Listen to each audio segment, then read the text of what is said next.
Y comenzamos. Bien, amigos, pues de acuerdo a lo prometido en la sesión de lunes, hoy vamos a continuar con la postura realista. Yo estoy bien, tú estás bien, pero considerando todos los entes, incluyendo desde luego al ente más concreto y más demostrable que existe, que es Dios. ¿Sí?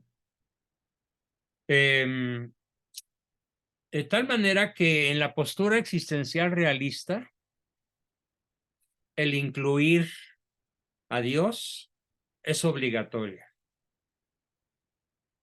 Aquí tendríamos que aclarar que, como lo puse en la invitación, la postura existencial realista incluye la religión, entendiendo por religión algo distinto a una mera creencia. Por ejemplo, los musulmanes creen en Alá, pero no se relacionan con Dios. Y Alá no es Dios, ni Dios es Alá. Pero ellos creen eso. Y probablemente la mayoría, sobre todo de los niños y jóvenes, lo pueden creer de buena fe. Y algunos adultos seguramente también. Pero pongo este ejemplo del Islam para diferenciar entre lo que es una religión o la religión. En postura realista solo hay una. Y lo que son las creencias. Los hindúes tienen sus creencias, los chinos tienen sus creencias, los japoneses tienen sus creencias, los protestantes tienen sus creencias. Y así podríamos seguir mencionando probablemente hasta millones de matices y de enfoques distintos, pero que no forman ni uno uno solo de ellos y todos juntos no forman una verdadera religión. Porque, repito, así como en física y en matemáticas, y en filosofía y en teología, y en otras ciencias, pero sobre todo en estas cuatro que acabo de mencionar, toda pregunta tiene como respuesta correcta solo una. ¿De cuántas maneras se puede resolver cualquier ecuación matemática? De una forma. ¿Cuál es la fórmula del ácido desoxirribonucleico? La respuesta es una sola. ¿Cuál es la religión verdadera? Es una sola. ¿Cuál es la fórmula del agua? Es una sola. Desde ese punto de vista, entonces, el realista se inclina a la búsqueda de la verdad en religión, hasta descubrir una serie de cosas de las que aquí nos vamos a ocupar. En cierta forma, estamos, como quien dice, con este tema, inaugurando un ciclo formidable. Un ciclo que puede durar no sé cuántas sesiones, porque es largo y complejo, y sobre todo muy profundo. Pero que es una invitación a que utilicemos la inteligencia para poder llegar al conocimiento óptimo de Dios. Nunca en esta vida lo vamos a conocer en su esencia, porque su esencia es inabarcable para la mente humana, pero sí lo vamos a conocer en su existencia y en las manifestaciones que Él hace a los hombres a través de lo que se conoce como revelación. Ningún otro Dios, Alá, ni la Trimurti indígena, hinduista, ni los dioses de las tribus primitivas, tienen esta característica, que es la de incrustarse en la historia de las personas, en la historia de la humanidad. Eso solamente se da en la única religión revelada, que es la religión católica apostólica. Y tal vez a muchos no les va a gustar, o a algunos no les va a gustar, que añada el apelativo calificativo de romana, católica apostólica romana, para diferenciar que en esa ciudad se encuentra la sede de Pedro desde tiempos inmemoriales, prácticamente desde la fundación del cristianismo, unos cuantos años después. Ya Roma, como era la capital del imperio romano, pues también el cristianismo se expandió y triunfó hasta conquistar al mismísimo emperador Constantino el Grande para la fe cristiana, la fe católica. Algunas personas totalmente desinformadas o de mala fe incluso, sostienen que el fundador de la religión católica, que el fundador de la Iglesia Católica fue Constantino el Grande. Es una falsedad histórica verdaderamente asombrosa. Asombrosa por errónea, por equivocada, por exagerada, porque está fuera de la realidad. La verdad es que Constantino lo único que hizo fue expandir por todo el Imperio Romano la religión católica, pero él de ninguna manera es el fundador de la Iglesia Católica porque para empezar, pues no era sacerdote. Entonces, él no puede fundar ninguna iglesia con validez. ¿Por qué? Porque no tiene las características esenciales que le permitirían realmente fundar la iglesia. El fundador de la Iglesia Católica es Cristo. Y cuando él dice, id y predicar a todas las naciones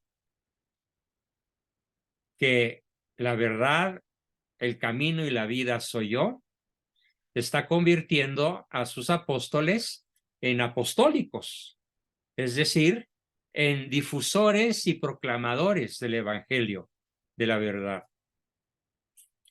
Bueno, esto es como una introducción al tema. Voy a explicar de qué se va a tratar y lo voy a plantear de dos maneras. ¿De qué vamos a tratar en la postura realista, postura existencial realista, dentro del tema de la religión? Que ya quedamos que es una, nada más. Y las demás, todas las demás son simples creencias. Bueno, por ejemplo, vamos a resolver el problema planteado por Marx y los materialistas acerca de una afirmación que ellos hacen. Esta afirmación la hacen de una manera muy vigorosa, de una manera dogmática. Ellos que tanto critican al dogma, que tanto se quejan del dogma, en realidad establecen otro dogma. Y el dogma que establecen es el dogma de que la materia es eterna. O sea, la materia, según estos, no tuvo principio ni tendrá fin. Vamos a revisar si esta tesis es sustentable. ¿Pero desde qué punto de vista? No desde el punto de vista estrictamente religioso. Porque un problema de física y química no se resuelve con una respuesta de orden teológico.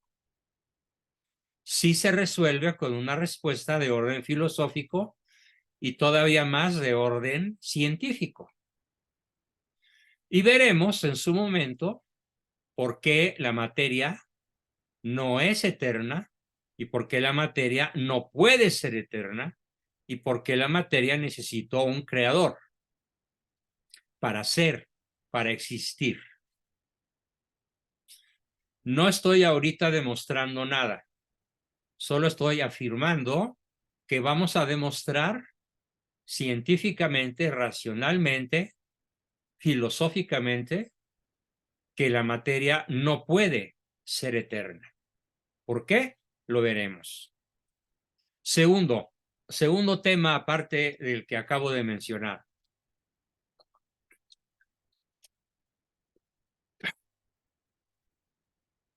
¿Existen o no las leyes de la naturaleza?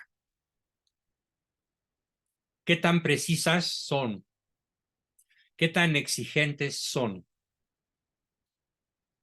¿Qué podemos esperar que ocurriera en la Tierra si, por ejemplo, la temperatura promedio del globo terráqueo se elevara tan solo en 2 grados centígrados?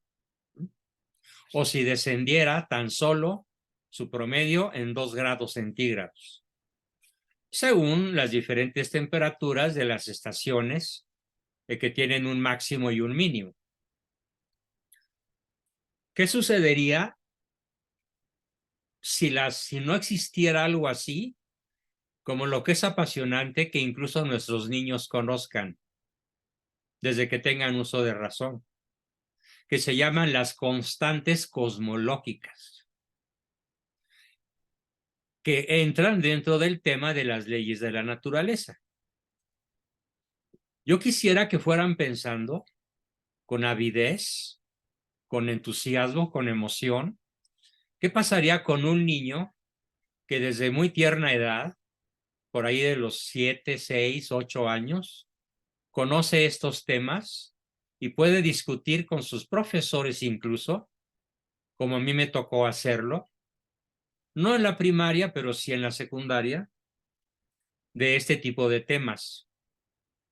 Y como yo tenía un formidable profesor de teología, historia, filosofía, teología, etcétera, que era mi padre, y que además se dedicaba rigurosamente unos minutos entre semana y largas horas los fines de semana a darnos una formación de este tipo a todos sus hijos, dividiéndolos en 3 bloques: los grandes, yo era el mayor, los del medio y los chiquitos.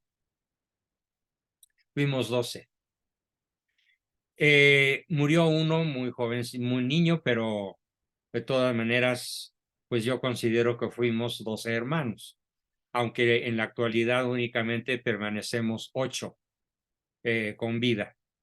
Bien, entonces, las leyes de la naturaleza tenemos que conocerlas. Tenemos que conocerlas a través de eso que se llama constantes cosmológicas, que es como entrar en las entrañas del reloj de la creación. Quiero que se imaginen un reloj complejo, un reloj como esos que hace la industria relojera suiza o los que hace la industria relojera japonesa. No me refiero a los relojes electrónicos como los iWatch, no. Me refiero a esos relojes que cuestan cientos de miles de pesos y que están hechos por miles de piezas rigurosamente ensambladas entre sí.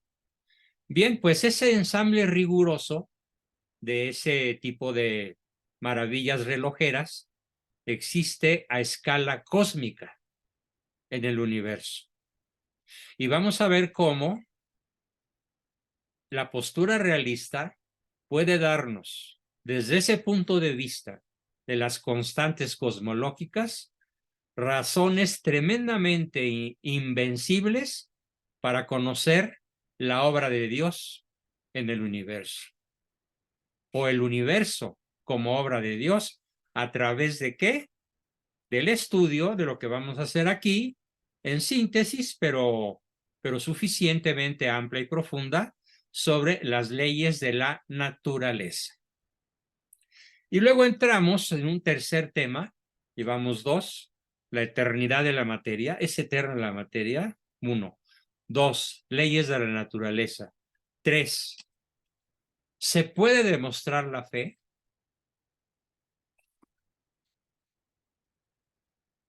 ¿O simplemente hay que tener fe sin demostración?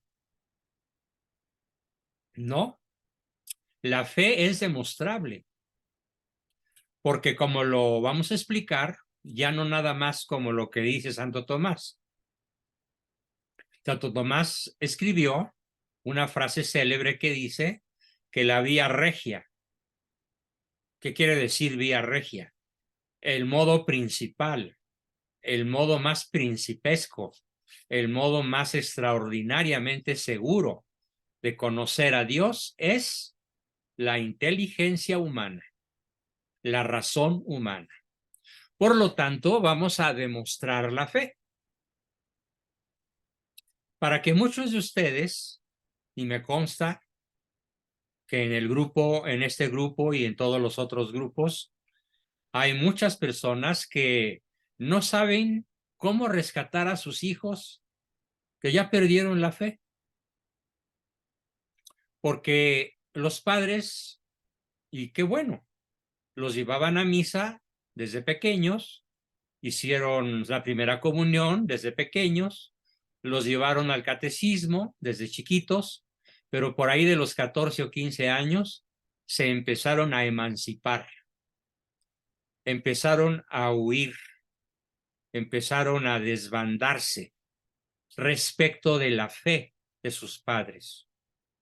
Y sobre todo, en la mayoría de los hogares mexicanos o latinoamericanos, la fe es transmitida por la madre. Pero a pesar de que esto es un acto noble y es un acto de muy buena fe, desafortunadamente la inmensa mayoría de nuestras queridas mamacitas carecen de los conocimientos necesarios para poder demostrar la fe. Y como no tienen ni los argumentos, ni los conocimientos, ni el modo pedagógico, didáctico, académico que les permita celebrar discusiones de alto nivel con esos hijos que empiezan a apostatar de la fe, pues los hijos acaban yéndose.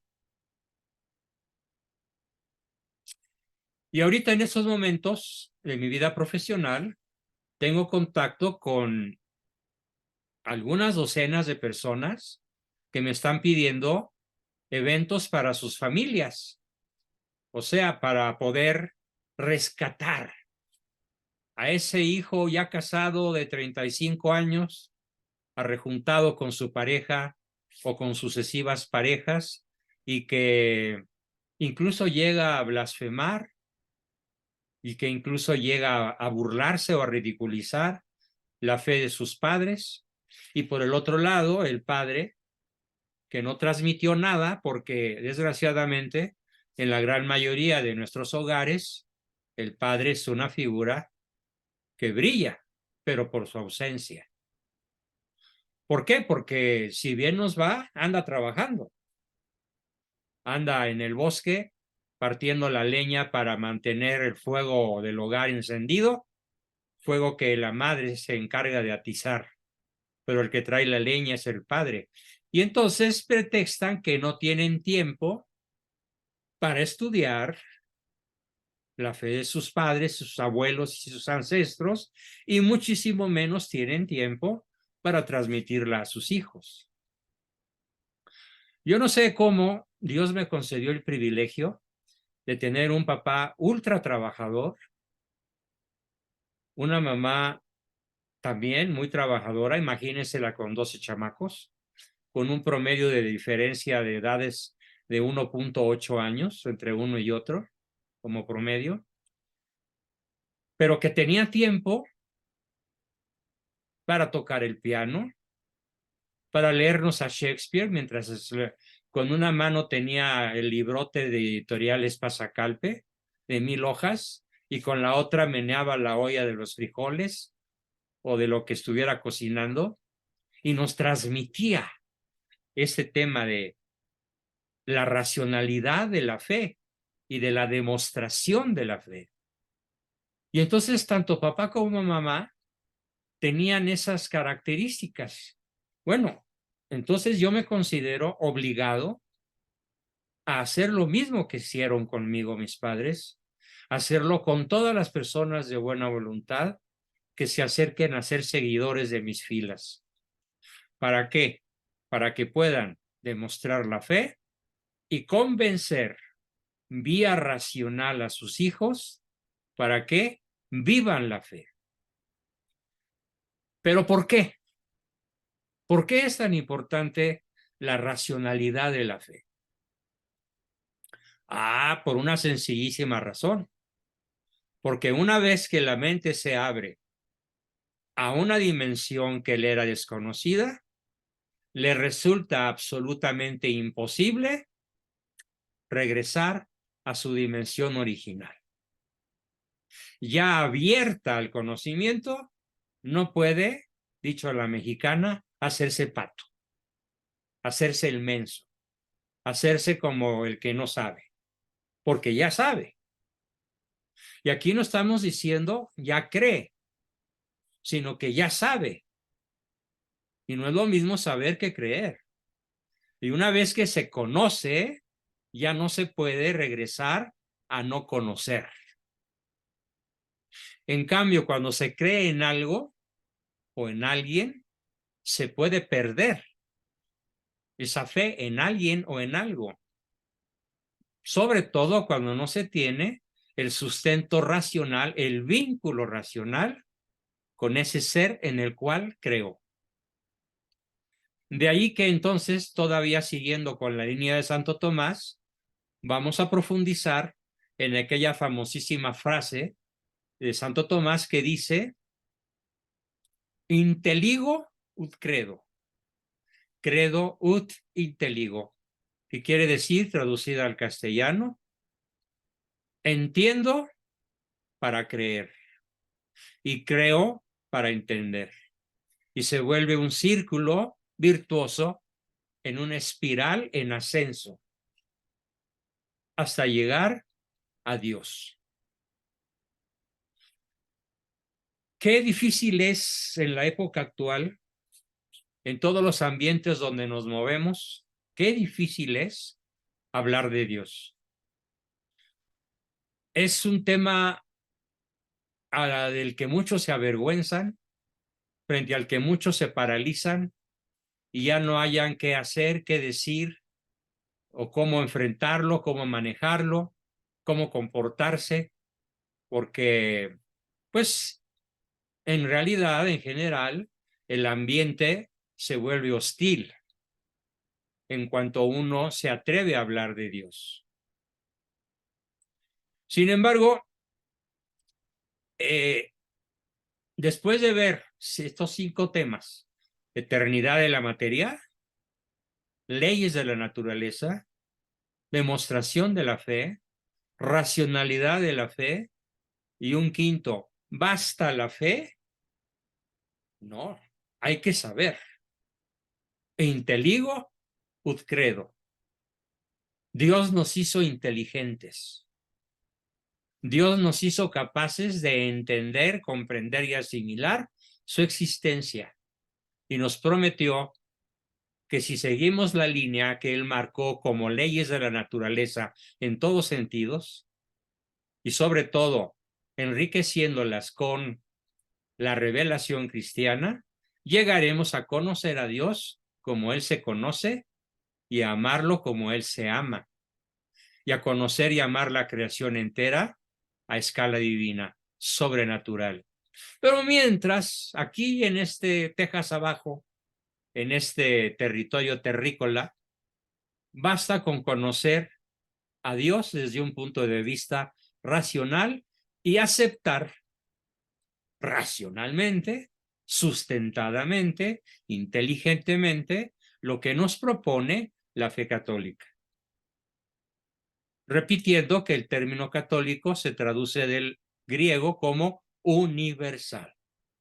Bien, entonces vamos a analizar en este temario que estamos empezando hoy, que estoy exponiendo, vamos a empezar por discutir algo que probablemente afecte a todas las familias aquí presentes. ¿Y a qué me refiero? Al ateísmo funcional, al ateísmo práctico, al ateísmo rampante de muchísimos o de algunos de nuestros seres queridos. Yo quisiera que en el segmento de preguntas, en el segmento que empezaremos al rato de preguntas, aportaciones, dudas y demás, alguno de ustedes me dijera, no, en mi familia y entre mis amigos más cercanos, todos creemos en Dios. Sería un garbanzo de la libra. Estoy seguro que serán muy pocos o ninguno los que pudieran decir en esta familia, en mi núcleo principal y ampliado, todos creemos en Dios. ¿Por qué? Porque la constante sociológica, cultural o anticultural de estos momentos del posmodernismo, que ya se instaló plenamente en todos los ámbitos de la vida del mundo, de la vida del hombre en el mundo, el ateísmo ya es una forma de vida. Es más, es un ateísmo militante. Es un ateísmo que toma partidos políticos, como en el caso de Morena, o como en su momento el PRD y el PRI. El único partido que en sus estatutos llegó a reconocer el destino eterno del hombre fue el Partido Acción Nacional. ¿Y qué creen? Porque a mí me tocó redactar los principios de doctrina del PAN en el año 1997 y fueron lanzados con bombo y platillo en, en la torre más alta de la Avenida Insurgentes, en la sede del PAN, una sede alterna, con bombo y platillo, con una enorme asistencia de miles de personas. Allí cabían 5,000 probablemente, aunque tal vez no estaba del todo lleno.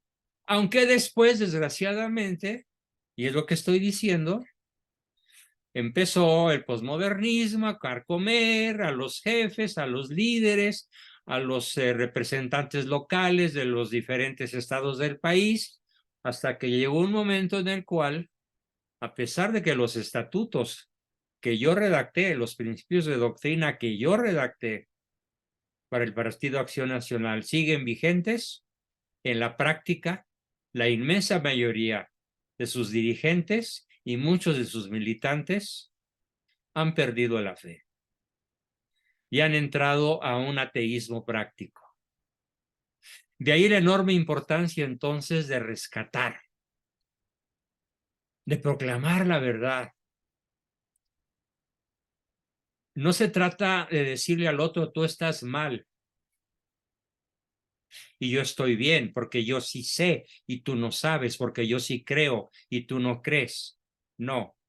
Hablaremos de la forma en la cual podemos rescatar a esas personas que fueron bautizadas en su inmensa mayoría, cuando menos según el INEGI, en el 92%, y después a lo largo de su vida de jóvenes, adultos y ya hombres maduros, perdieron la fe. Allá en el fondo de su alma, en el fondo, muy escondido de sus circuitos neuronales, Dios tiene una lucecita todavía prendida. Pero a la hora de tomar decisiones, el gran ausente es Dios. Por eso uno de los temas dentro de la postura realista que vamos a tomar para encontrar los lados flacos del ateísmo, para encontrar por qué no se sostiene el ateísmo desde un punto de vista meramente racional. ¿Por qué no se sostiene el ateísmo desde un punto de vista ya no solo racional, sino ni siquiera existencial? Porque si fuera cierto el ateísmo, entonces la frase que escribió Jean-Paul Sartre y de la cual en los últimos minutos de su vida se arrepintió: yo soy un ser para la nada en un universo carente de significado. Y se arrepintió a tiempo, antes de morir. Platicaremos en detalle el proceso de su conversión porque es verdaderamente apasionante. Así que fue entonces el tema 6, el ateísmo, como un fenómeno que golpea a todo México, a todo el planeta, a casi todos los gobiernos del planeta, con excepción de 2 o 3, que de manera valiente y aún heroica proclaman su fe en Dios, en el verdadero Dios. El tema 7 es un tema verdaderamente apasionante, por si los otros no lo fueran, que se llama la moral atea. ¿Existe una moral en el ateísmo? Y de existir una moral en el ateísmo, ¿cómo es? ¿Cómo vive la moral el ateo? Sin el referente absoluto al que llamamos Dios. ¿Cómo es la moral del ateo? Sin ese referente que el católico acepta como fundamento de la ética, perdón, de la moral, pero sobre todo de la ética. Que por si alguno de ustedes no recuerda la definición de ética, la digo rapidísimo. Es la ciencia que estudia, la ciencia parte de la filosofía, que estudia y determina la bondad o maldad de los actos humanos libres en función de su último fin. Entonces vamos a estudiar la moral atea en función de qué se sustenta. Si la moral y la ética cristianas se fundamentan en el último fin de la especie humana, entonces yo preguntaría, ¿en qué se sustenta la ética, si es que existe, o la moral, las costumbres buenas? Sí, algunos ateos tienen buenas costumbres, pero ¿en qué se sustenta su moral? Va a ser verdaderamente, bueno, hasta divertido encontrar cómo responden ellos, cómo sustentan, entre comillas, ellos su moral. Lupita pregunta que casi no escucha, pues seguramente eres tú. ¿Hay alguien más que no escuche bien? Aparte de Lupita. Pues no, todos parecen estar escuchando bien.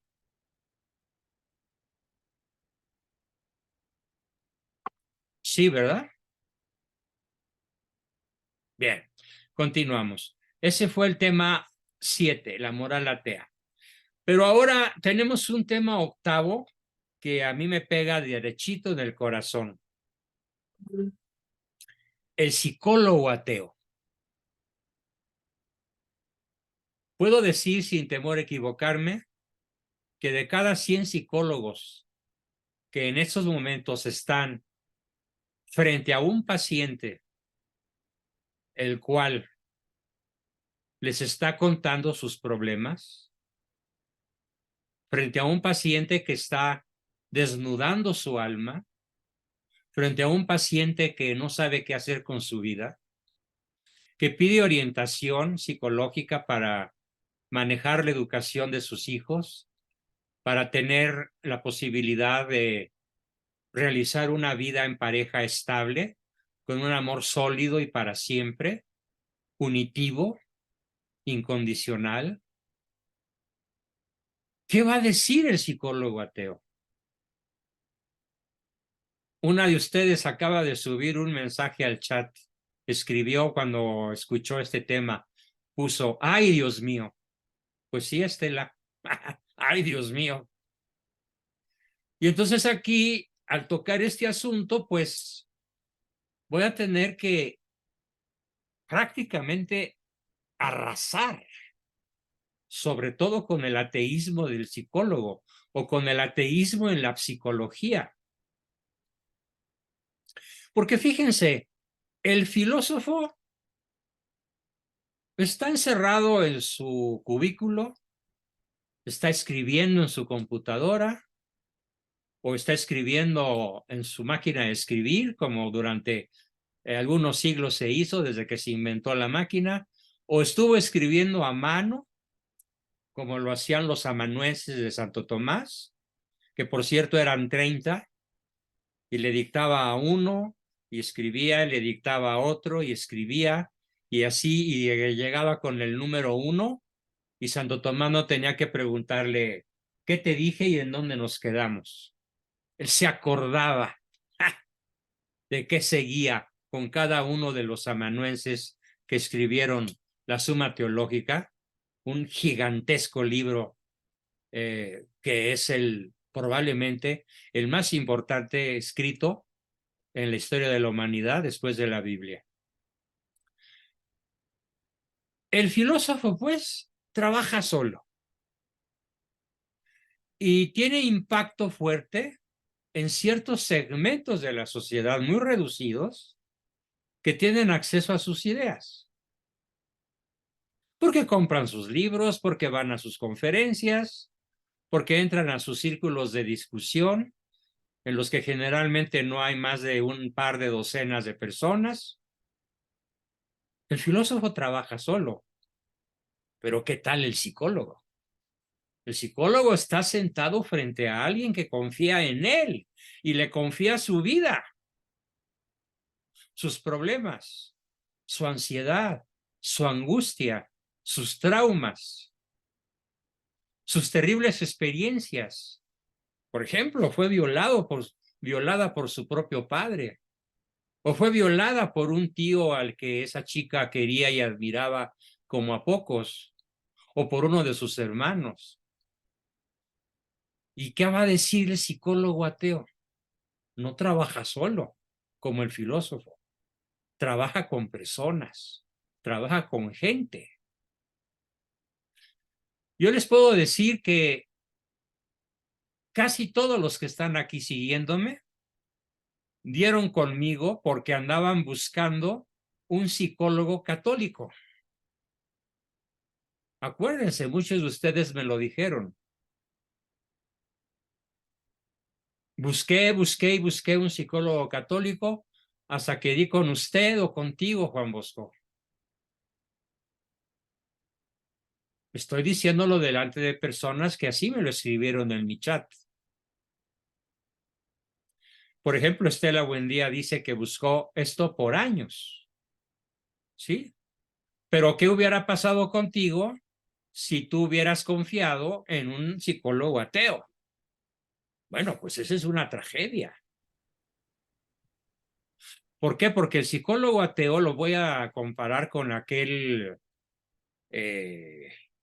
un piloto que tiene el volante y que tiene ganas de suicidarse.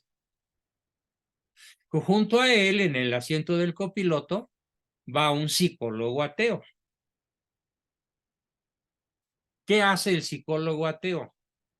Respeta la libertad del conductor para que se mate.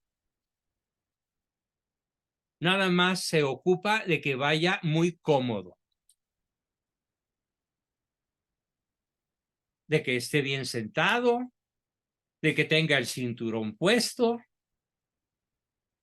de que la luz del sol no le dé de frente.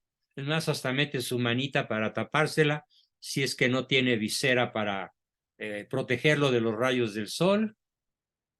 El papel del psicólogo ateo es acompañar a su cliente con la máxima comodidad posible hasta que se suicide y se sumerja en el infierno. Claro, el copiloto, antes de que el auto caiga en el abismo, va a saltar del coche, ya está entrenado para eso, y va a dejar que se mate solo. Pero nunca le va a dar una directriz de nada. No le va a decir, esto está mal, esto está bien, piénsalo, por ahí no es por acá. Porque el psicólogo ateo carece de referentes absolutos. Y considera una violación a la ética profesional, el psicólogo ateo, tomar partido por el bien y declararse en contra del mal. Es probablemente una de las cosas que más sentido le da a la psicoterapia que hace el psicólogo católico, como lo soy. Que el psicólogo católico sí da directrices, que el psicólogo católico realista sí indica la bondad o maldad de los actos humanos libres cometidos, realizados por su paciente. Sí toma partido por el bien, la verdad y la belleza. Sí ataca, denuncia, combate el mal, la mentira, la perversidad. La diferencia es, pues, del cielo al infierno. Pero parece mentira que todas las palabras que he dedicado a este tema parezcan muchas, pero no. Falta mucho por explicar para entender la tragedia que es el psicólogo ateo y la enorme ventaja existencial que representa en un proceso psicoterapéutico el psicólogo católico.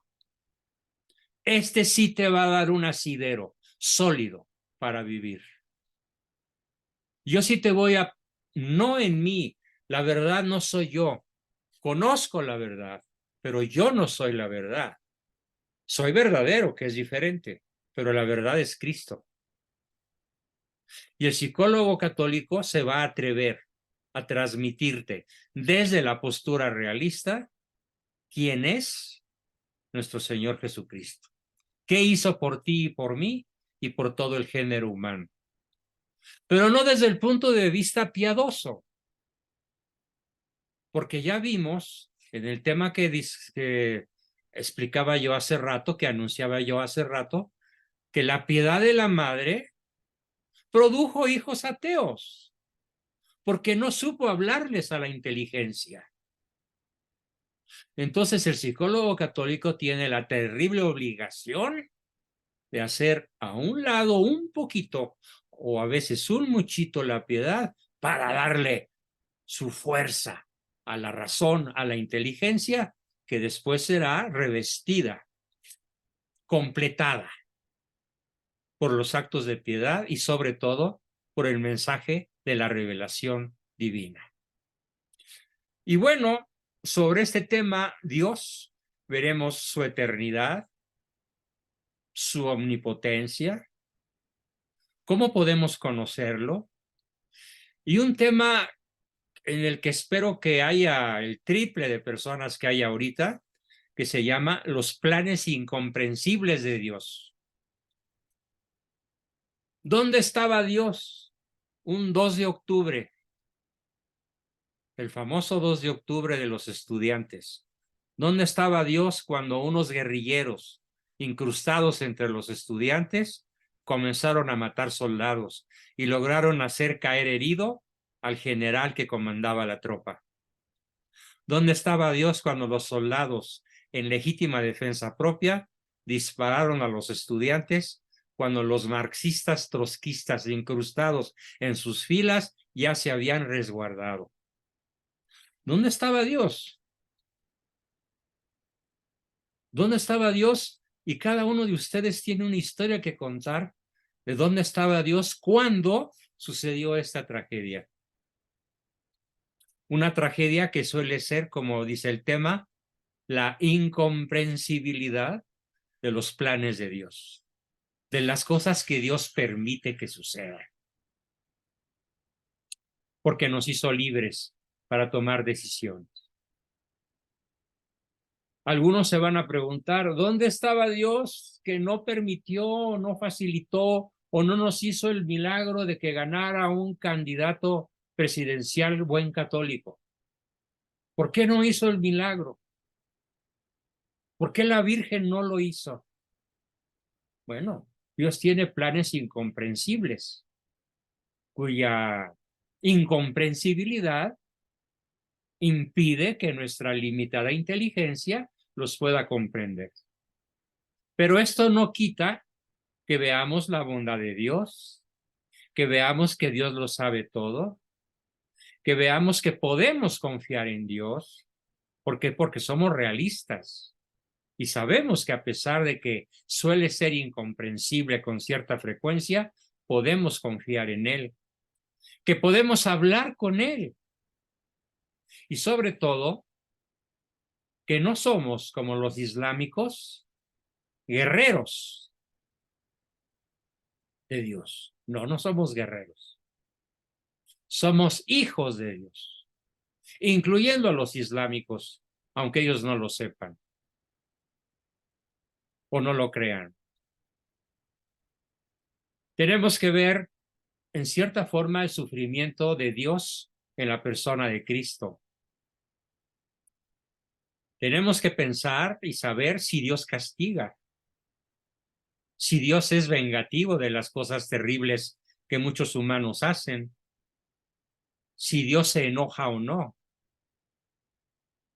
porque hay muchos autores de misas sagradas, como Mozart, por ejemplo, que han escrito unas piezas musicales asombrosamente bellas, que así se llaman. Dies ira, el día de la ira de Dios. ¿Es verdad? Y otros temas relacionados con Dios, pero sobre todo con una fundamentación metafísica. ¿Qué quiere decir esto? Con una fundamentación que va más allá de los sentidos. Meta, más allá de los sentidos. Que acude a nuestra facultad principal, que es la facultad intelectual que nos permite pensar, que nos permite deducir, que nos permite conocer racionalmente las cosas más esenciales de nuestra vida desde la postura realista, que son nuestro origen, nuestra identidad y nuestro destino final. Con esto termino mi exposición y comenzamos, desde luego, su participación con preguntas, dudas y aportaciones. Y tenemos ya por aquí una mano levantada.